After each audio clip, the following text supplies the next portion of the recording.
Well, Abby and I, Amelia and Popeye, are still on vacation. We're having a great time, and we're going to continue the fun with this awesome new RC drone. Guys, I'm excited to test this. Actually, we're so excited we already did test it, but you guys are just now probably seeing a little bit of the footage from the drone when we tried to fly this yesterday morning, right here at this awesome, beautiful soccer complex that we stumbled across. What a perfect opportunity to fly. They're just begging us to fly something here. And so that's what we're gonna do. It was just insanely windy, probably easily 25, maybe 20 miles an hour of wind. It's crazy windy. Unless you have lots of experience, don't fly in wind. That's right. Thank you, Abby. So this drone, there you go, there's hands-free. I might have to go into sport mode, you guys, just to fight the wind. I'm coming down a hair. The wind picked up. But gusting super high, and it was just, you couldn't hear anything, and the drone was actually struggling. So we're here on a bit more calm evening to fly this drone. Here we go.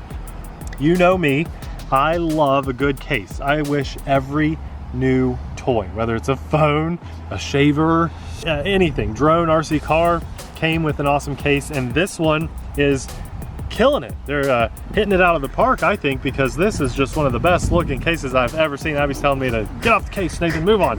Move on, Nathan. You know what? We just paid That's my job. $1,300 for a DJI drone that doesn't have this nice of a case, and so I really wanted to put emphasis on the case because, come on DJI, if these guys can do it, you can too. So what we have here is, here's our nice radio and extra battery, but we have a nice brushless GPS camera drone. Comes in at a good price. We'll have a link in the description box below. And guys, this one is sold on Amazon. So we have a lot of people that watch our videos that don't like to shop overseas. You can buy directly from Amazon with this one if it turns out to be a good drone. 4K camera, and it has a gimbal. So I'm super pumped about that. I just put this little sticker back on here to help hold that in place, but it clicks right in place. Clicks right in place. Well, it does. It does. And there you go. We've got a very nice looking little camera gimbal. So we're going to test this drone. See if we can maybe get a view of the beach here if we fly just above this tree line. Beach is right over there. Yeah. So let's fly. All right, the instructions are actually good. They're not the best in the world, but they're better than most. And compass calibration is super easy. So there, both sticks go down and in to start the motors, and then I'm just going to take off.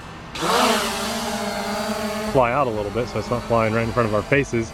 And then even in the wind when we tested it, there you go guys, there's hands-free, which I think is really good that you can just trust a drone in wind. We probably have 5 to 8 mile an hour winds, somewhere around there, flying and hovering perfectly well. I think that's really good. That's a nice solid hold.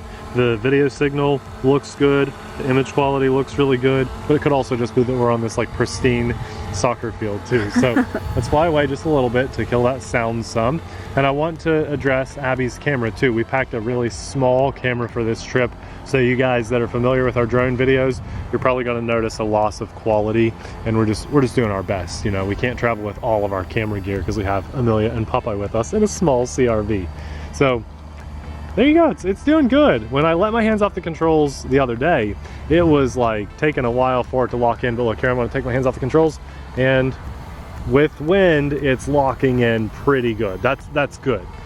This thing, if I would have released that first attempt at flying it, wouldn't have looked very good because we were flying it in like really strong wind. It was like 20 miles an hour, 20 mile an hour winds. Don't fly in 20 miles an hour. Why can't I say that? Do not fly in wind that exceeds 20 miles an hour. Yeah, unless you know what you're doing. Okay, let's go. Nate sometimes knows what he's doing. I sometimes know what I'm doing. We have flown on our channel over 1,000 drones. I think everybody wants to see what's behind that tree line. Oh, go up. Let's see, hold on. It just got a gust of wind. That's what pushed me back. We had a little bit of that yesterday. Right when we break this tree line, it will... Let me angle the camera down a hair. That's another nice thing. We have this very smooth little rocker on the back right of the drone. And oh, what is that, guys? What is all that back there? Is that water? It says we're only 20 meters high. Love the telemetry. This camera just goes blurry. That's okay. Don't worry about it. Don't worry about it. They can all look at the pretty view over there. Look at that, Abby. I'm just going up really slow on purpose. I just wanted to go really slow. Now we have a zoom rocker on the back left here. Look at that. When I push the zoom rocker, it just zooms in. Wow, look at that. That's nice. Can you like do it smooth? No, it's like a digital bit by bit. So I'm going to back it out. Funny. Let me just hold it. And holding it doesn't do anything. No. So of course you're going to lose quality on a digital zoom, but it's kind of nice to have that. Now that's totally hands-free. And we're at the ocean, you guys. You know, it is windy up there. Yeah. 30 meters high is about 100 feet, really close to it. And I can tell you, I've been flying another drone that we brought with us. Just one other drone. You might see some of those shots later. But it's cost a whole lot more than this one. And even at 100 feet high, which I didn't go over 100 feet the whole time I was here, it said, caution, crazy winds, get ready. So I want to just pan around a little bit. I don't want to go any higher, but I'll go out toward that tree line a little bit more. Just a little bit more here. Oh, that's a gust of wind. I don't like when it does that. Oh man, it's just so completely windy. pushed it back. Pushes it back. Yeah, look at that. It's trying to fight it. Now that's partially because I'm in normal mode, not sport mode. When I was in sport mode yesterday, it was fighting that wind better, so I think I want to adjust to sport mode. I think it's this one right here. Also, it kind of acts like I'm in like, you know what it's acting like, Abby? It There, won't you're let in me sport go. mode now. It's not going to let me go any farther that way. It's hitting an invisible barrier. Watch. Is that what's the Yeah, that's the issue. Was that the issue yesterday? That was probably partially the issue yesterday. So what I'm going to do, and I'll explain this too, because that's good to know. It has to be in the app. I'm going to land it, and we're going to adjust it to let me fly farther away. I wonder if we can just hold on. Let's try it while we're hovering, right? So I'll just keep it in the air. Yeah, it's on beginner mode. So turn beginner mode off, hit save. Okay. Now we can extend our height and our range. Oh my goodness. I thought that was wind gusting and hitting it. We were like, why does it keep pushing back? It was. We thought it was the wind. It was bad though, you guys. The wind was so strong. So it made sense to think that, but now I was like, wait a second. It keeps doing it exactly the same thing every time. Now let's go a little farther away. Oh, that feels so much better. It's flying. Wait, we didn't adjust the actual distance. So we turned beginner mode off, but we're still hitting the same wall. So look at this, guys. We're going in, see the distance. What Abby's doing is sliding it up. That's a little too far, but doesn't matter. We're not going to exceed return that. Altitude. Probably needs to be just higher. a little higher. 60 meters. Okay, Now we're ready for we've adjusted it. We can go back to our flight mode. Make sure it saved it. Because last time I had it did. Okay, here we go. Now is it going to let us go past all these drones are so meters? Different. It's just so hard to keep up with. And that's why we do our videos. Yeah, and that's why we show you guys like a real world experience. Because like you're going to get your drone out and you're going to experience something similar. And you're going to be able to watch our video and be like, oh yeah, that's the Sailors, why. they showed that. And I remember. And maybe you don't get the exact same drone that we have, but you're like, why is my drone hitting this invisible wall? Well, now you know. Also, we can probably change from meters to imperial, you know? Probably. Oh, you know how badly I want to go fly out there, but because we're testing a drone, I don't want to lose it in the marsh.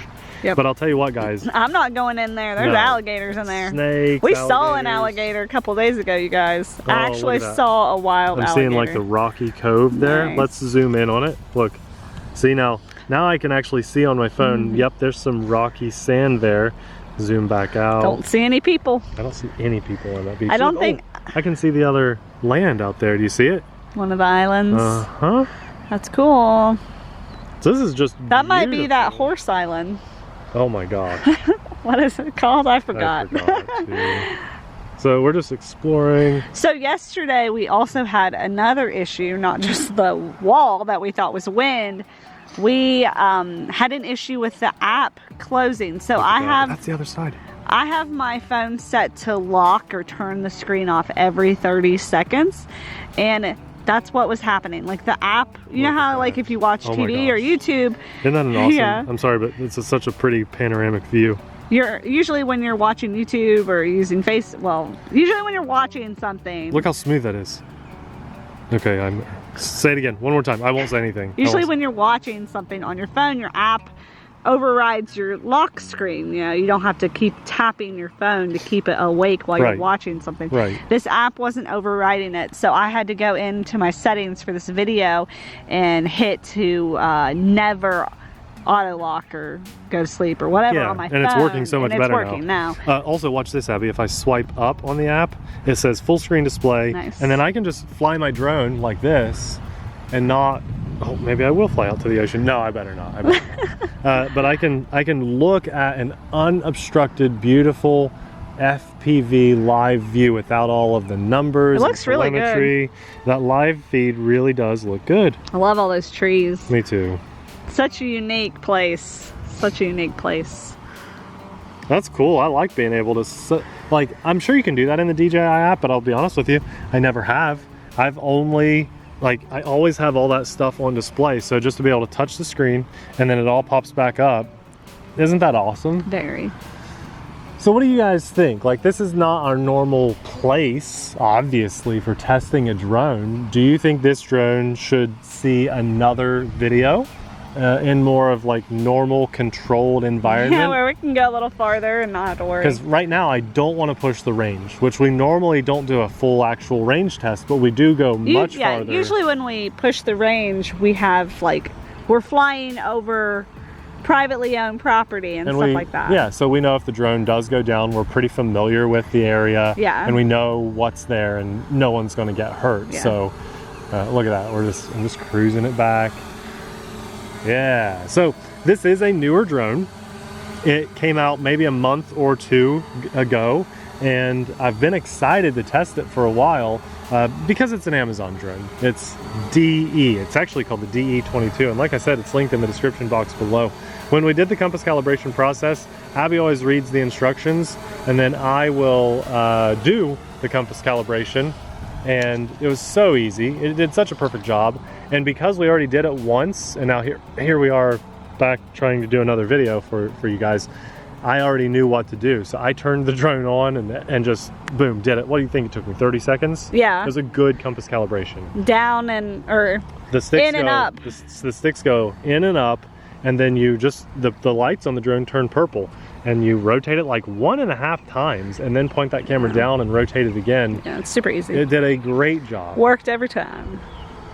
So nice, smooth flying drone. Now we're in sport mode, so I'd like to get a fast pass here and show you guys what that looks like. So I don't have a lot of room to work on that side, but I'll start there in the corner. Let's lower it some, and we'll just get it flying by kind of quick. Let me angle my camera up a hair. There's no one to our left, so let's go. Let's see what sport mode looks like here. There it is. That's pretty quick. We're cruising. We're cruising right along. And then I'll show you guys, we'll go this way too. And then I'll put it in normal mode and show you its speed. I usually like to fly drones like this in normal mode. I turned some there so I could just kind of keep it going. Okay, so let's hit the mode button, which is super nice that it's just right here. Boom. Now we're in flight mode 1. I'm going to go as fast as I can, which usually is a lot slower. There you go. That's full speed in normal mode. Look at that. It's very stable. Very stable. It is stable. It's not like tilting forward much at all. Very nice and smooth. Good flight time too so far on this. I think I just want to keep flying it until that battery's shot. Although we're getting, the telemetry tells me that I only have 1 notch missing out of my battery. Yeah, that's crazy. Insane. You've flown for like 11 minutes or so now. We're probably not going to do a full flight because of that. But I'll go a little farther out here and get this nice smooth shot. Yeah, the recording tells me 11.5 minutes. So, wow. Let's see, is it telling me? Yeah, just 1 battery notch missing. That's a really good battery. I don't know if I mentioned, but this controller is rechargeable too. So that's far enough. I don't want to break line of sight here, that's for sure. Went to the end of the soccer field.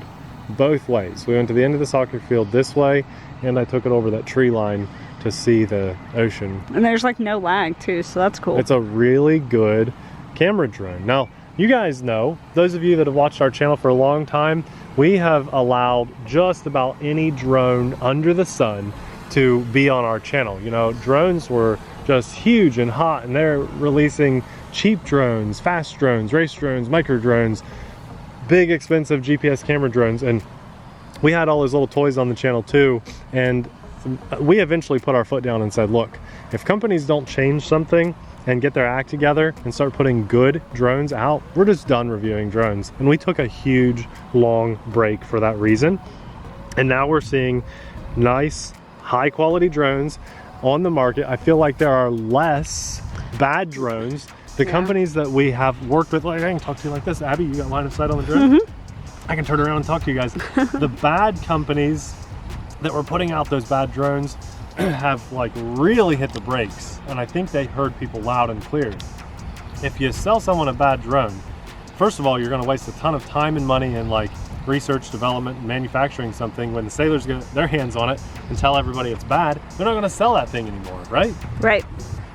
So why not just make a good drone and do it the right way and get repeat customers when you that's right put out a second drone. And that's what we're seeing here. This is, you know, I can't compare this to my DJI anything. You can't, but it's not even close to those prices either. So as long as you understand that going into it, then I think if you set your expectations, this is a really good drone for the price. I don't know if there's still a sale on this or not right now, but this drone was, when I saw it, had a $100 coupon, which is insane, to save $100. So if you check out the drone through our link, it's actually $100 by checking the box. You can save $100, which is really awesome. So I can't really say for sure where the price is right now because of that coupon code, but I've never, it's not even a code, it's just check the box and save $100, which I've never understood. Would a person not check that box? I've never understood that either. Just give people the discount. Yeah, maybe some people miss it or don't care. I don't know. I think it's just that feel-good feeling when you save money. It is a good feeling. When you feel like you're saving money, even though you're, I don't know. You know what I mean, guys. Okay, I want to, just for the fun of it, because we're in an open space here. Abby coughed there. Just for the fun of it, we're in an open field. We're not that far away from where the drone took off. Let's press return to home and see how this drone does. I just short pressed it. All right. Oh my gosh. So what it did, it faced us, flew back toward us, then turned around. I'm not touching the controls at all for all these maneuvers it's doing. Impressive. That was a really good return to home. That's like really close to where it took off, I think. Maybe just a little further over. Yeah, that's really, really close. What I'm really impressed with, or surprised by, I guess, is the fact that the drone turned toward us, came at us. Usually they stay whichever way they're facing and then just fly back. So that was neat. Let's stop recording that. A couple things to note, the battery level is displayed here on the battery itself, so I think that's pretty cool. One downside to the battery is that it is micro USB. It comes with a USB charge cable, but it takes a long time to charge. So I think that's probably one of the biggest faults of this drone. It's gotta be one of the biggest. It takes like 6 to 8 hours to charge it, so just plan ahead, plan accordingly. But you know, slower is always safer, so that's good. Here's the controller. I like a good controller that folds up nice and fits in your case well. That folds up, this folds down. The antennas fold in and down, and then that all tucks away in your case. Or in your pocket. It was fit in my pocket. You used to do that all the time, remember? You put things in your pocket. In the pocket. I think the drone probably could fit in your other pocket. I could fit this drone. Oh, I just had so many flashbacks to like five years ago, Nate. I forgot about the pocket. The pockets. Wow. I don't recommend it because your gimbals could break off. But yeah. So it's a pretty good layout of a controller. That's kind of one that I hadn't really seen before. Guys, this is a good drone, and I'm happy to report that to you because we're not doing a ton of drones on the channel right now. But when we do, I feel better knowing that we're sending you off in the direction with a decent drone rather than saying don't buy it, because I think on average we're doing maybe like one a month or so right now. This is a very good 4K camera GPS drone. If you're interested, if you like it, we'll have a link in the description box below, and if enough of you guys let us know in the comments that you'd like to see a follow-up with this, we'll do a follow-up in a more controlled environment. But we really wanted to bring a new drone with us on this vacation and just have some RC fun. That's what we've been doing. We brought a boat, a crawler, this drone, and maybe if there's enough time, we might have another thing to bring to you guys too. So be on the lookout for that on the channel. This has been awesome, a beautiful day, a calm evening, calm for the beach to fly this drone, and for that, I thank God, and just for getting us here safely and having a great vacation and stuff. I also want to say a massive thanks to our Patreon supporters, because without you guys, our channel wouldn't be what it is. The transparency that is the RC Sailors is because of our morals and our Patreon supporters. We thank you guys, because we don't have to kiss companies' butts just to feature things on the channel. We'll have another video from our trip, not another drone video. Normally I'd recommend another drone video. We'll have another video from our trip popping up right about now. Thanks for watching. We'll see you there. Bye.